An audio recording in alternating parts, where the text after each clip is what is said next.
ప్రతిపక్షం ఏపైనా సమస్యలు వాటి ద్వారా నాయకుల దృష్టికి వచ్చి వాళ్ళు వెంటనే స్పందిస్తే అంతవరకు మనం స్వాగతించవచ్చు. ఈయన రాబిన్సన్ సార్ 2014 అందుకే బీజేపీ తోటి 2014 బీజేపీకి చేశారు. 2024 టీడీపీకి వ్యూహకర్తగా ఉన్నారు. మహారాష్ట్ర శివసేన ఏక్నాథ్ షిండే వర్గం అటు ఈయన రాబిన్ శర్మ. సో 2026 తమిళనాడు ఎన్నికల నేపథ్యంలో డిఎంకే తోటి అనుసంధానం అయ్యారు ఈయన రాబిన్ శర్మ.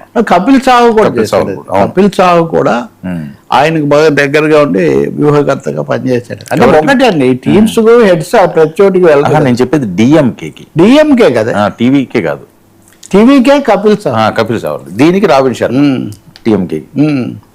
నేను కపిల్ సాహుతో ట్రై చేస్తున్నారని ఏదైనా ఒకరి మీదే ఆధారపడకూడదు.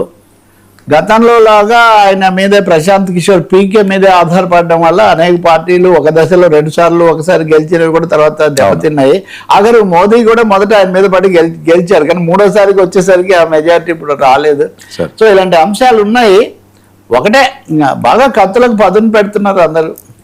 కత్తి కాదు గొడ్డలి అని వీళ్ళు అంటారు అనుకోండి. కత్తులు గొడవలు ఏదైనా సమస్యల మీద రాజకీయ పోరాటం తప్ప నిజంగా ఉండకూడదు. నిన్న మనం ఒకటి అన్నాం, నిజంగా నేను కూడా తీవ్రంగా విమర్శించాయి క్యాన్సర్ గడ్డ అది ఇదని. ఎలా తయారైందంటే మాది క్యాన్సర్ కాదు మీరే పలానా గడ్డ అని వైసీపీ నాయకులు అంటే, తెలుగుదేశం నాయకులు ప్రత్యేకించి ఒక పత్రిక మీడియా గోష్ఠి పెట్టి క్యాన్సర్ గడ్డే అని చాలా బలంగా చెప్తున్నారు. సరే ఈ క్యాన్సర్లు ఏమో కానీ నెమ్మదిగా కోవిడ్ వ్యాపిస్తుంది, మరి 4 మృతి చెందారని ఆంధ్రప్రదేశ్లో వార్తలు కొంచెం ఆందోళన కలిగిస్తున్నాయి.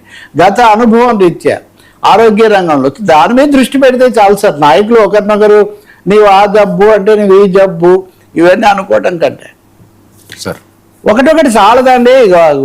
గొడ్డల కంటే ఇంకా ఇది జనానికి ఇబ్బందిగా ఉంటుంది వీటన్నిటి వల్ల. Sir PPP